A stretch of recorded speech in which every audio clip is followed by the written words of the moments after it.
Be'ezrat Hashem, nous allons commencer une étude sur la façon dont la Torah nous a donné d'échapper à notre destin. Il va falloir expliquer ce que c'est le destin d'après la Torah. Et ensuite, comment y échapper. Le destin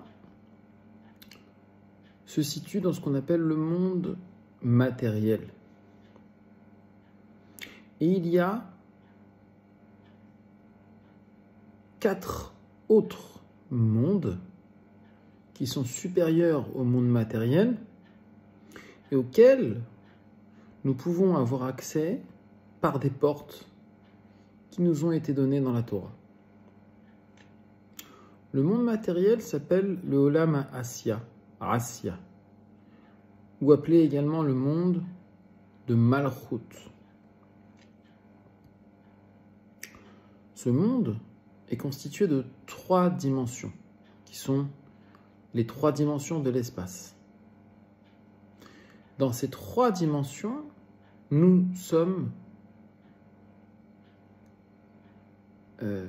enclins, nous sommes sous le contrôle de ce qu'on appelle le destin.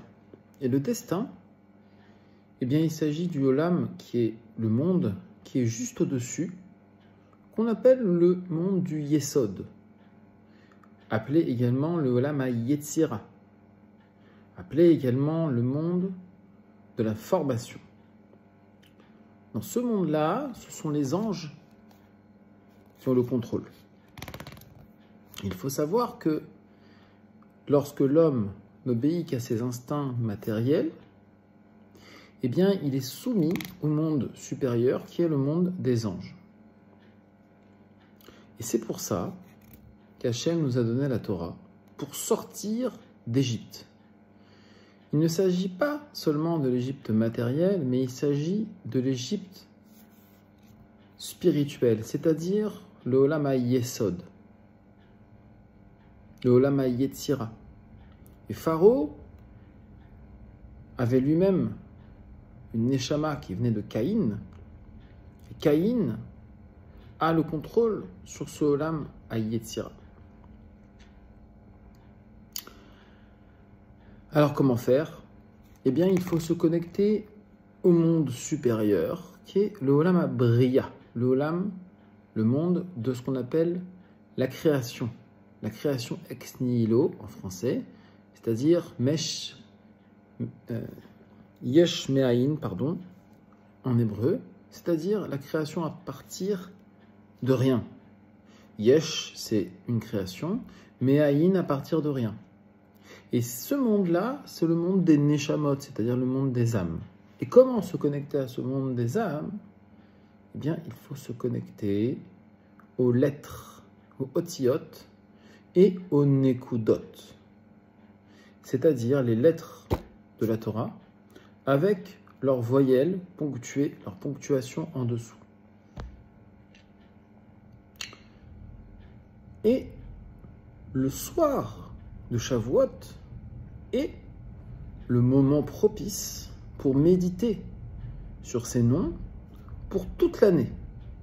On peut quand même encore méditer sur ces noms pendant tous les Yamim Tovim, et même toute l'année, à moindre mesure, mais au minimum pour garder cette sainteté qui nous vient du soir de Shavuot, la veillée de Shavuot, qui est le moment le plus important de l'année, puisqu'il va décider en fait si la Neshama de l'homme va échapper à son destin. Alors après, elle pourra toujours se rattraper, mais le lien qui est fait entre l'âme et le corps, il est fait principalement ce jour-là, puisque nous voyons que nous lisons les 24 livres de la Torah, dans lesquels sont révélés 24 noms, qui sont des noms de notre Neshama, et qui vont nous permettre de faire le lien avec notre corps, représenté par le nom Adnout, Aleph, Dalet, Nun et Yud, qui représente le monde matériel. Je vous montre un exemple qui est ici. Vous avez ce nom-là, qui est le nom de la Neshama, et qui va contrôler le corps, qui est ce nom-là. Ce nom-là, en fait, représente le monde matériel.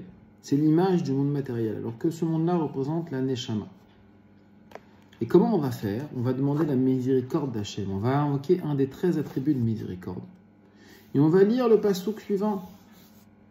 Le dernier verset de la Torah, de ce qu'on appelle le livre Bereshit, recèle un nom spécial qu'il va falloir méditer.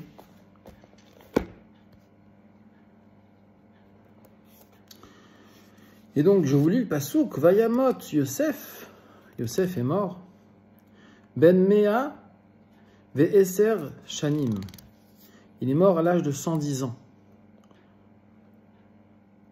Et donc, ensuite, Vayahuntu Oto, Vaisem Be'aron Bemitzraim. Et donc, ils l'ont embaumé et ils l'ont mis dans un cercueil en Égypte. Eh bien, il faut prendre les lettres de Yosef, qui sont Yud et Fe Sophite de Yosef, et également le mot, donc le cercueil, appelé ici l'armoire, Aaron, okay, le Bet et le Nun Sophite de Aaron, de Aaron, pour former le mot que vous voyez ici, et qu'on ne peut pas du tout prononcer.